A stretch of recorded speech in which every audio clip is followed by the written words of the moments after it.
Hey guys, today's the last day for our Bible lessons for this week.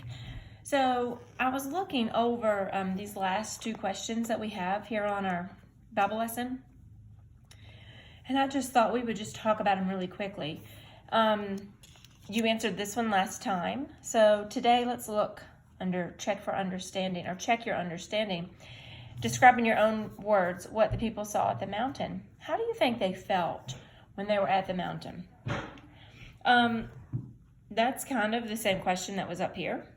Think about how the people felt when they were at the mountain. How would you have felt? This time you kind of tell me how you think the people felt. Probably the same way that you were feeling if you were there. And what do you think they had learned about God that made them feel this way? Okay.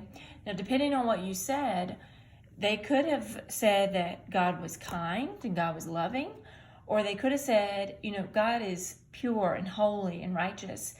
So it just depends on what you were thinking that they were feeling. Okay, there's no right or wrong answer, and you actually don't even have to write anything here. Okay, we were just talking about this out loud. I want you to think about it. So you're going to take a quiz on this lesson, kind of like you did last week. So that'll be next time. So what I thought I would do is I went to the classroom and I got our devotion book. And I was so excited to get this back in my hands so that we could read it together. So I was flipping through and I looked where my bookmark was, and we were all the way at 68. Can you see that? We were all the way at number 68. I couldn't believe we'd made it that far. So this one is entitled, Let Me Tell You. Okay, and it's got that picture and then it's this picture. Okay, so I'm going to read it to you.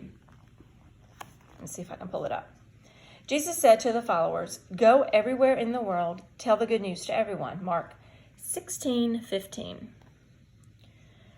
Animals might not have the same vocabulary as we do, but they definitely have ways of getting their message across. Sometimes they use their voices to bark or meow or hiss or chirp. Other times they use their bodies to say what they need to say. For example, when a scout bee spots a bunch of flowers filled with nectar, it flies back to the hive and it does a little dance to tell the other bees where to find them. The white-tailed deer warns other deer of possible danger by flicking up its tail, which is, you guessed it, white. Elephants say, "I like you," by linking their trunks together, while gorillas tell you they're angry by sticking out their tongues. So look at this gorilla. He doesn't look angry, but according to what he's saying, he is angry. God made sure that animals can say what they need to say, and he made sure that you can too. And the most important things God wants you to say are about him, to tell people how much he loves them and how they can get to heaven one day. To do this, God gave you a mouth to speak, and he put your mind and he put the words together, and he'll also help you know what to say. He did it for Moses when he faced down wicked Pharaoh, as we've been learning. How crazy is this, that this is talking about Exodus right here? I did not pick this. I didn't plan to pick this one. I turned to it, and this is where we were. So God has worked that out, and he knew that I was going to pick up this devotion today to read to you. He promises to do it for you. Doesn't that just want to make you do a little dance? All right. So if we look over here, we always get a little fact sometimes, and this is a prairie dog. Prairie dogs have quite a large vocabulary of yips and barks. In fact, they have a different word for every kind of predator they meet, including us.